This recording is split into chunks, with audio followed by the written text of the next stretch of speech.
Hello dear students, welcome to our channel educational goal. और आज मैं बहुत दिनों के बाद फिर से आपके ग्रामेटिकल सेक्शन की सीरीज लेकर आ गया हूं। जैसा कि नया ब्लूप्रिंट जो आपका आया है, चाहे 10th क्लास हो चाहे 12th क्लास हो, आपने पाया होगा कि इंग्लिश के पेपर में ऑब्जेक्टिव टाइप जो क्वेश्चंस है वो बढ़ गए हैं, यानी कि ग्रामेटिकल सेक्शन आपका बढ़ गया है।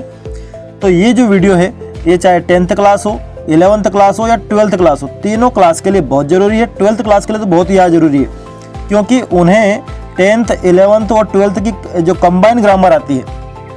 तो ये जो मैं क्वेश्चन लेकर आया हूँ ये बहुत ही इंपॉर्टेंट है, जो बोर्ड क्लास में पूछे गए हैं। तो चलिए स्टार्ट करते हैं। और इससे पहले एक ज़रूरी बात कि जिन्होंने भी हमारे चैनल को सब्सक्राइब नहीं किया है तुरंत सब्सक्राइब करें। और इससे पहले मैं लगभग 12-13 पार्ट बना चुका हूँ ग्रामर के, जो इम्पोर्टेंट है। उसकी प्लेलिस्ट में इस वीडियो में डाल दूंगा, इसकी डिस्क्रिप्शन बॉक्स में। तो देखते हैं पहला क्वेश्चन क्या है हमारा, फिल इन द ब्लैंक्स है, ठीक है। तो देखिए पहला क्वेश्चन है इसमें, इट वाज डार्क सो आई, और फिर ब्लैंक है, ए टॉर्च विथ मी। अब देखो इसको समझने की कोशिश करिए। आपको एक वर्ब दी है, उसकी फॉर्म दी है टेक, टुक, टेकन।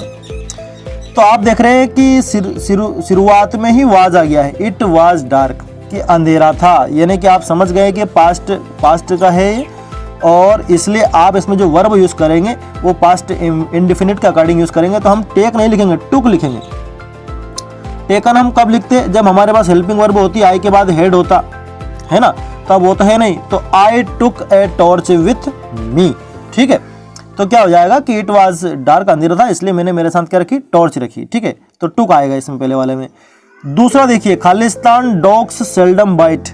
देखिए ये तो बहुत ही इंपॉर्टेंट है, ये तो कहावत ही है कि जो गरजते हैं वो बरसते नहीं। तो बार्किंग डॉग्स सेल्डम बाइट, तो इसमें आ जाएगा बार्किंग। बार्क मतलब भौंकना, यानी कि कुत्ते सभी भौंकते हैं लेकिन कुछ ही काटते हैं। यानी कि इसका जो हिंदी में अगर इसको हम इसका अनुवाद देखें या इसका जो भाव समझे तो वो यही रहता है कि जो गरजते हैं वो बरसते नहीं है। Barking dogs seldom bite. अगला देखिए, ही प्रोमिस्ड, और फिर खालिस्तान है, द मनी। देखिए प्रोमिस एक ऐसी वर्ब है जिसके बाद अगर वर्ब का कोई सा केस आता है तो वो सिर्फ कौन सा सकता है, इन्फिनिटिव केस। इन्फिनिटिव केस किसको बोलते हैं, जिसमें वर्ब के सामने टू लिखा रहता है। तो आप लगाएंगे टू रिटर्न, तो ये हो जाएगा he promised to return the money, उसने पैसा वापस करने का प्रॉमिस किया। फिर अगला क्वेश्चन फिर एक कहावत है कि strike the iron while it is hot. इसमें सीधा मैं आपको वाइल बता रहा हूं, लेकिन अभी बताऊंगा कि वाइल लगाया क्यों हमने। ये कहावत है इसलिए मैं सीधा बता रहा हूं कि इसमें वाइल आएगा। Strike the iron while it is hot, कि जब लोहा गर्म हो तभी हथौड़े से उस पर वार करो, ठीक है। अब देखिए वाइल कब आता है, वाइल जब आता है जब दो घटनाएं एक साथ चल रही है। जैसे मैंने कह दिया कि I was reading while she was playing, कि मैं तो पढ़ रहा था जबकि वो खेल रही थी।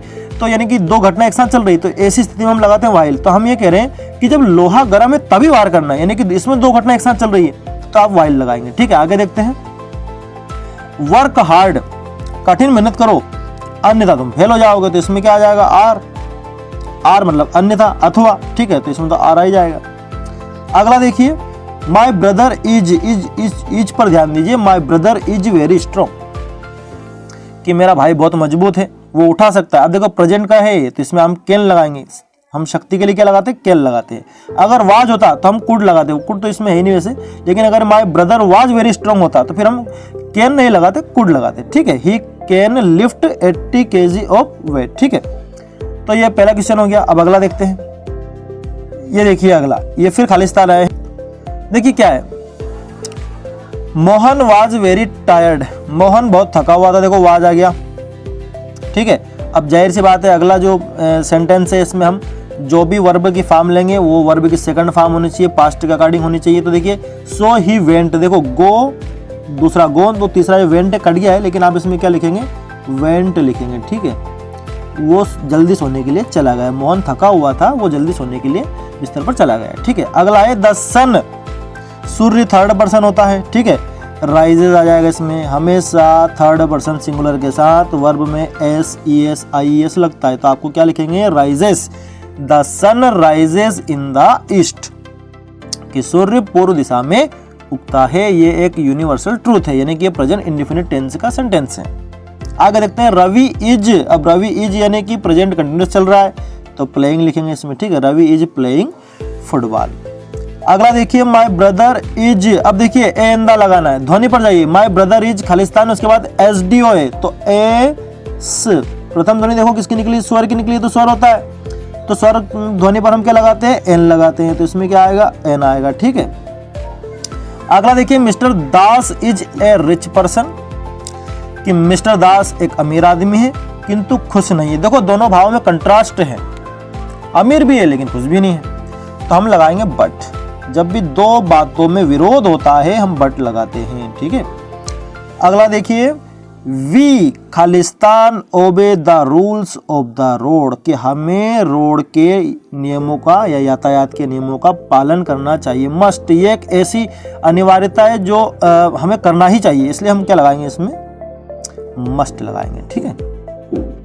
अगला देखिए he has been sleeping evening, exact time दे दिया है, प्रेजेंट परफेक्ट कंटिन्यूअस टेंस का एग्जैक्ट टाइम में हम लगाते हैं सिंस, और टोटल टाइम में हम लगाते हैं फॉर। अगर इसमें ऐसा होता ही हैज बीन स्लीपिंग और बाद में होता 2 आवर्स, तो टोटल टाइम बता दें कि भाई 2 घंटे से सो रही थी, लेकिन इसमें तो एग्जैक्ट बताया है कि भाई शाम से सो रही थी या शाम से सो रही है, तो हम लगाएंगे इसमें सिंस लगाएंगे, ठीक है।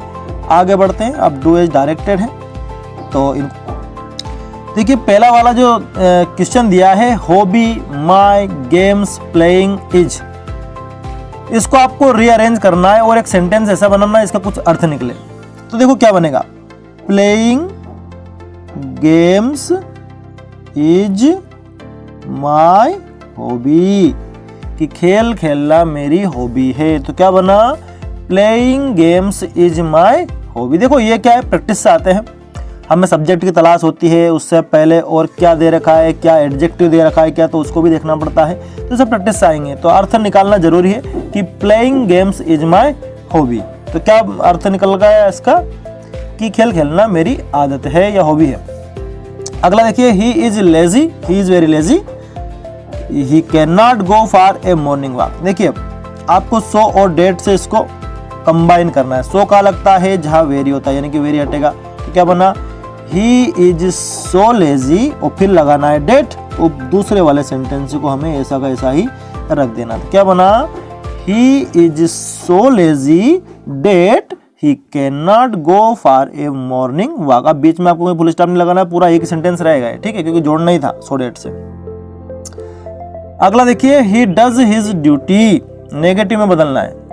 देखिए पहले सेंटेंस को चेक करिए कौन सा टेंस का है, प्रेजेंट इंडेफिनिट टेंस का है, क्योंकि इसमें देखिए ही और डज डू यानी कि वर्ब की फर्स्ट फॉर्म आई है, थर्ड पर्सन है, इसलिए डज लिखा है, यानी कि ये प्रेजेंट इंडेफिनिट टेंस का है। अब हमारे पास प्रेजेंट इंडेफिनिट टेंस में हेल्पिंग वर्ब क्या होती है, डज ही होती है, हमें इससे मतलब नहीं, ये तो इसकी मेन वर्ब है। अब तो हम बनाएंगे ही डज नॉट, क्योंकि हमें हेल्पिंग वर्ब चाहिए नेगेटिव बनाने के लिए। अब वर्ब की फर्स्ट फॉर्म लिखेंगे फिर से, तो do his duty, he does not do his duty, ये इस प्रकार बनेगा, ठीक है। आगे देखते हैं he is playing cricket, present perfect में बदलना है, तो क्या आता है इसमें, ही हैज और परफेक्ट यानी कि वर्ब की थर्ड फॉर्म, तो played, he has played cricket, उसने वो क्रिकेट खेल चुका है, ठीक है, ये हो गया प्रेजेंट परफेक्ट टेंस, ठीक है। अगला है if you work hard you will succeed, rewrite using unless, unless से बदलना है। देखो अनलेस किसके स्थान पर आता है, इफ के स्थान पर, तो आपने लगा दिया अनलेस इफ के स्थान पर, तो क्या बना, अनलेस यू वर्क हार्ड। अब देखिए दूसरे वाले सेंटेंस में क्या परिवर्तन करना रहता है, जब भी आप पहले वाले सेंटेंस में इफ के स्थान पर अनलेस लगाते हैं तो बाद वाले सेंटेंस को देखिए, अगर उसमें नॉट है तो हटा दीजिए, नहीं है तो लगा दीजिए। तो क्या करेंगे हम, अनलेस यू वर्क हार्ड, ये मैंने इफ के स्थान पर अनलेस लगा दिया, यू विल नॉट, अब नहीं है तो लगाना है उसमें not, you will not succeed. मैं फिर से बोल रहा हूं, मिला ले, unless you work hard you will not succeed, मतलब क्या निकला कि जब तक तुम मेहनत नहीं करोगे तुम सफल नहीं हो पाओगे। और अभी जो इसमें हमें क्वेश्चन में दिया इसका मतलब क्या है, यदि तुम मेहनत करते हो तुम सफल हो जाओगे, तो दोनों में बात तो एक ही है, ठीक है, भाव नहीं बदलना चाहिए। अगला देखिए, he has gone to school, he have gone to school, ये गलत है, इसको सही करना है। ही के साथ हैज आता है तो हम क्या लिखेंगे, he has gone to school, बाकी सेंटेंस सही है। Baliram is my best friend, इसको आपको हु से बनाना है तो बालीराम के स्थान पर हु आ जाएगा, who is my best friend, ठीक है, इसे आप बना सकते हैं। तो ये हो गया आपका डू एज डायरेक्टेड। अब हम आगे देखते हैं इसमें। अब ये ट्रांसलेशन है। अब ये जो है केवल 10th क्लास के लिए है, 11th और 12th में ट्रांसलेशन नहीं आते हैं, तो वो चाहे तो इस वीडियो को यही छोड़ सकते हैं, ठीक है। अब देखिए, वह क्रिकेट खेल रहा है, तो इसको हम बना सकते हैं। क्या बनेगा, पहली बात तो टेंस चेक करिए, वह क्रिकेट खेल रहा है, प्रेजेंट कंटिन्यूअस टेंस, तो हम कहेंगे ही, और प्रेजेंट कंटिन्यूअस टेंस में इज एम आर, तो ही इज प्लेइंग क्रिकेट, तो क्या बनाया मैंने, ही इज प्लेइंग क्रिकेट। अगला है, मैं अंग्रेजी बोल सकता हूं, तो इसका हम बना सकते हैं आई, अब सकता हूं ये योग्यता है हमारी, तो आई कैन स्पीक इंग्लिश, क्या बन जाएगा, आई कैन स्पीक इंग्लिश, ठीक है, आई कैन स्पीक इंग्लिश। अगला देखिए, क्या आप तैर सकते हैं पहले तो इसका आप ये देखिए कि आप तैर सकते हैं, you can swim, you can swim बनाया आपने, अब कैन आगे कर दो, कैन यू स्विम, ये बन गया आपका क्वेश्चन मार्क, ठीक है, क्वेश्चन सेंटेंस बन गया, इंटरोगेटिव बन गया, तो कैन यू स्विम, ठीक है, क्या आप तैर सकते हैं। अगला देखिए, मेरी कक्षा में 50 विद्यार्थी, अब देखिए इसमें कोई सब्जेक्ट नहीं तो हमें देयर लेना पड़ेगा, तो देयर आर, क्योंकि 50 ज्यादा होते हैं, तो देयर आर 50 स्टूडेंट्स करना इन माई क्लास, ठीक है।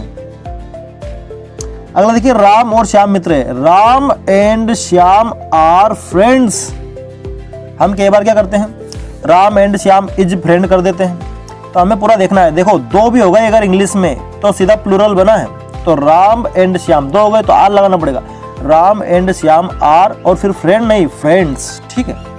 अगला है, ईमानदारी सबसे अच्छी नीति है, honesty is the best policy, honesty is the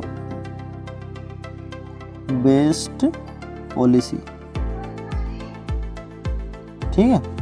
अगला देखिए, वर्षा हो रही है, कौन सा टेंस है, वर्षा हो रही है, टाइम तो बताया नहीं इसमें, यानी कि प्रेजेंट कंटिन्यूअस टेंस का है, तो it is raining, it is raining, ये हो गया आपका इसका ट्रांसलेशन, इट इज रेनिंग, वर्षा हो रही है। तो इस तरह से मैंने आपका एक और ग्रामर का पोर्शन कवर करवा दिया। देखिए आखिरी वाला और जरूर देख लेना, 8वें का ये जो लास्ट वाला है 7वां, Baliram is my best friend, इसको आप ऐसे बना सकते हैं, who is your best friend, आपको क्वेश्चन बनाना है किससे, हु से बनाना है, तो who is my best friend की जगह who is your best friend भी आप बना सकते हैं, ठीक है। तो बने रहे हमारे चैनल के साथ। Thanks for watching this video.